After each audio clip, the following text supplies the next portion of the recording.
Hey everybody, I'm Brian from BrianKeaneFitness.com, qualified personal trainer and sports nutritionist. If you're currently on a weight loss or fat loss journey and you're wondering why your scales have gone up unexpectedly, then this is the video for you.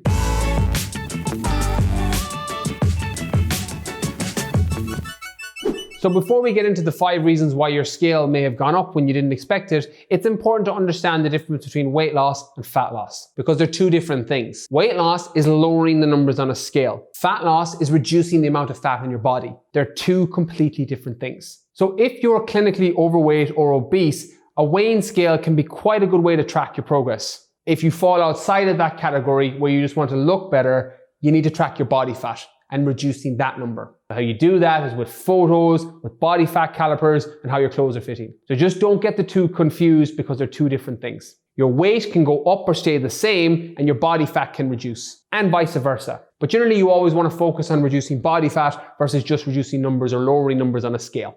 So reason number 1 why your weighing scale numbers went up when you didn't expect it. And that's your carbohydrate intake. Carbohydrates are generally going to make you weigh more. For every gram of carbohydrate you eat, it tends to pull in about 3 grams of water. Meaning that if you're on a high carbohydrate diet, you're probably going to weigh more when you step on a scale. Or if you completely remove carbohydrates, you're going to weigh less when you step on a scale. That doesn't impact your body fat levels, but you will weigh less. If you want to bring your body fat down, that's about being in an overall caloric deficit, regardless of whether you're going low carbohydrate, moderate carbohydrate, or high carbohydrate. You can lose body fat with all 3 of those. It's just about finding what works best for you in a calorie controlled plan. But if you've had a massive feed of carbohydrates or pasta or porridge or oats or even chocolate and you step on a scale and you're wondering why it went up, that's why. Remember, not body fat increase, but you'll weigh more on a scale. Number 2, your stomach contents.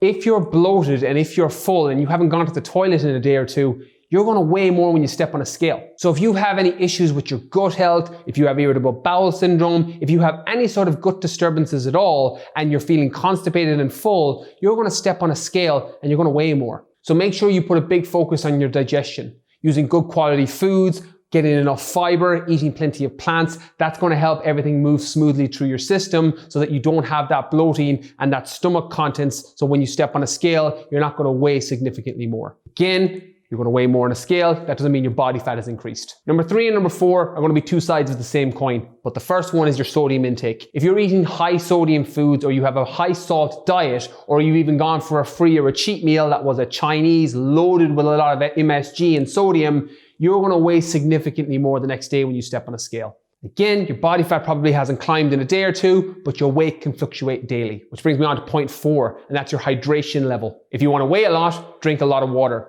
If you want to weigh even more, eat a lot of carbohydrates, have a lot of salt and sodium, and then drink a lot. That's a great way to get your weight up on a scale. Equally, that's the same way to reduce your weight. If your carbs are low, if your salt intake is low, and your water and hydration levels are low, you're going to weigh less when you step on a scale. Again, doesn't have an impact on body fat, but you will weigh less when you step on a scale. So when it comes to hydration levels, make sure that you're staying properly hydrated. 6 to 8 glasses per day or more if you're a high activity individual. Just understand that it's going to impact how much you weigh on a scale. And the last one is your hormone levels. And this one is pretty applicable to the females out there, especially around your time of the month. It's important to understand that based on the time of the month, your hormones are going to fluctuate, and that's going to impact the weighing scale. If you're feeling bloated and there's a lot of contents in your stomach and you're feeling a little bit of indigestion or constipation, that's going to impact your weight. Pair that with the cortisol, stress hormone that can impact some people based on their time of the month, scale weight's going to go up. But the important thing to remember, as I've mentioned time and time again in this video, is your body fat levels aren't increasing. It's just that the scale weight and the scale has gone up unexpectedly. But there's 6 reasons to why the scale has gone up unexpectedly and how to watch out for it and make sure you don't confuse it with body fat levels increasing. So what are your thoughts? Have you ever confused losing weight with reducing body fat? If so, let me know in the comments below. And as always, if you enjoyed what you've seen, hit the like and subscribe button. A video's coming each and every week.